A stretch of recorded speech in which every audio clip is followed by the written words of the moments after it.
It's definitely woolly hat weather again. We're out in the Peak District.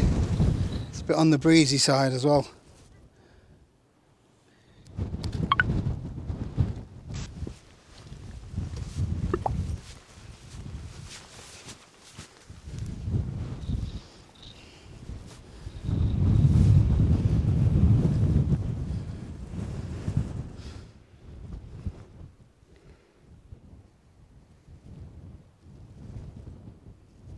Some of you may recognise this spot from when I was camping with James Popsis. Definitely a much clearer day today though.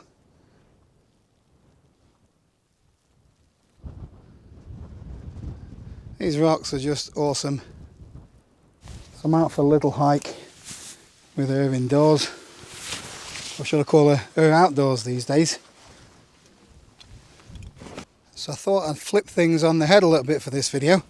So rather than show you things in my pack that I use, I'm going to show you things that I bring that I never use or never want to use. So first up, I've got a head net. Fortunately, I've not had to get this out too many times. But if you've got to put this on, you know you're in for an unpleasant time of things. There's nothing worse than midges biting your face, so even though I hardly ever use this, I hope that I never have to use it again. Just put the kettle on.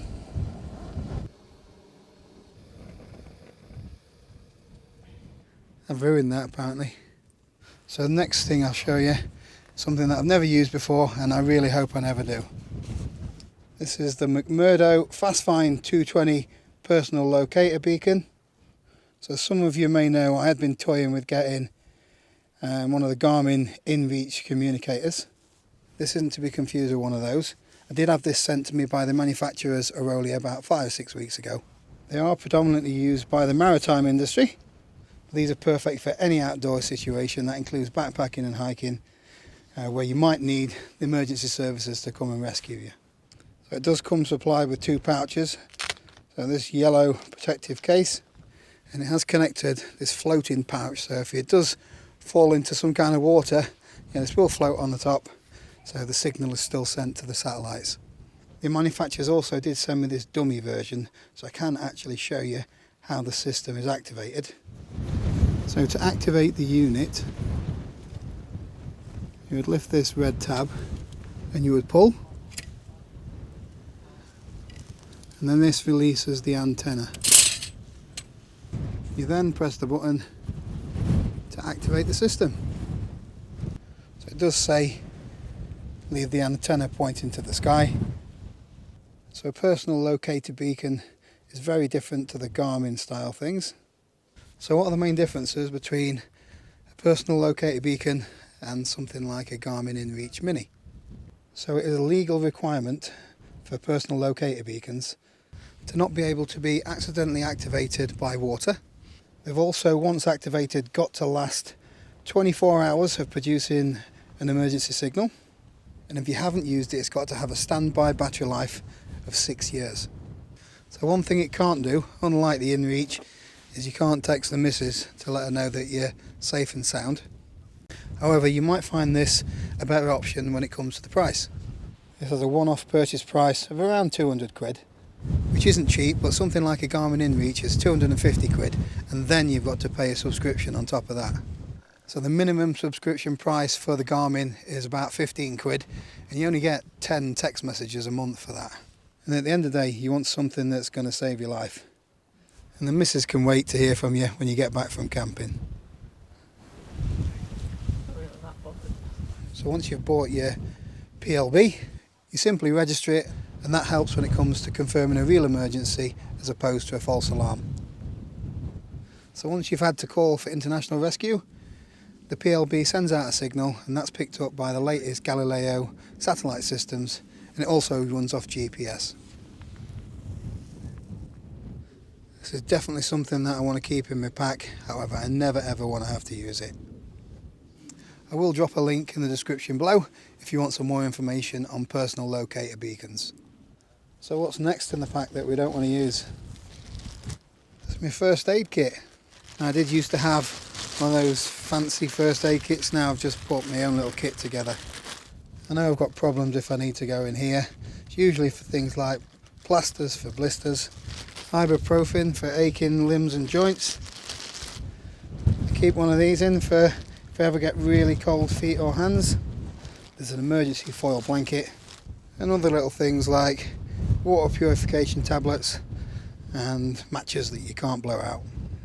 So there's just one or two more bits that I never want to use when I'm out hiking or camping. I have had to use one of these before, and that is a repair kit for a sleeping pad. A comfortable night's sleep can make or break your trip. So although the modern sleeping pads are really reliable, I always take this just in case. Look at the colour of those skies. Awesome.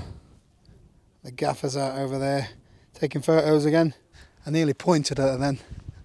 I think everyone would have took the mic, wouldn't they? There's Sheffield in the distance.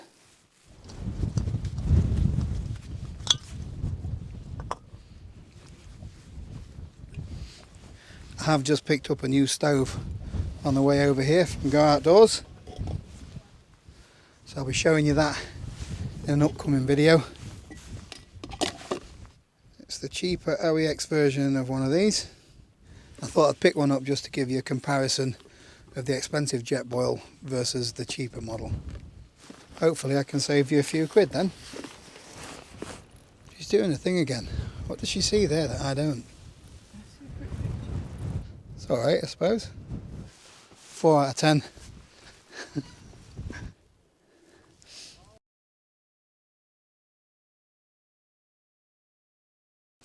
So there's one last thing that I need to show you that I always bring.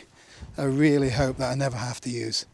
If you need to get this out your bag, you're in a whole world of trouble, I think. Ticks have got to be the most horrible creature on the planet.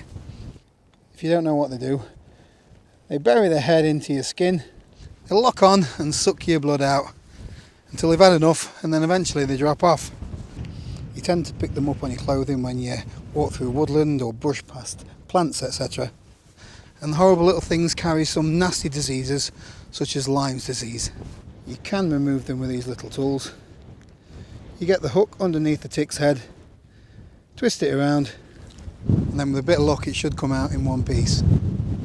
But even if you do get everything out in one piece, you're better off going and get yourself checked out at the doctors, because if you have got Lyme's disease, it can cause you some real nasty problems. She's running! I can't wait to get to the boozer. I think she was running because we're off to the Strines Inn, hopefully for a bit of Sunday lunch. Don't tell anyone. As you've probably seen from the last video, the cooking's not up to much.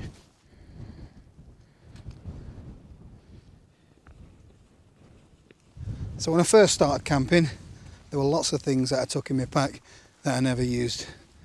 Things like spare pair of trousers, extra t-shirts, that extra woolly jumper, all those kind of things. But I've learnt that I don't really need most of those. But I do still need essentials like a first aid kit, just in case.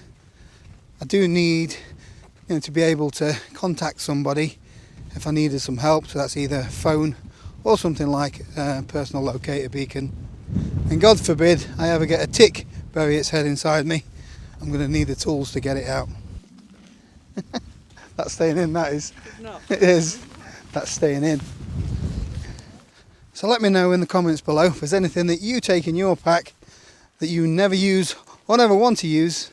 And don't forget to subscribe to the channel if you want to see that OEX version of the Jetboil stove.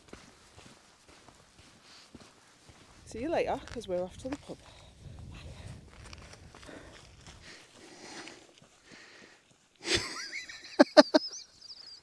Guess who's driving?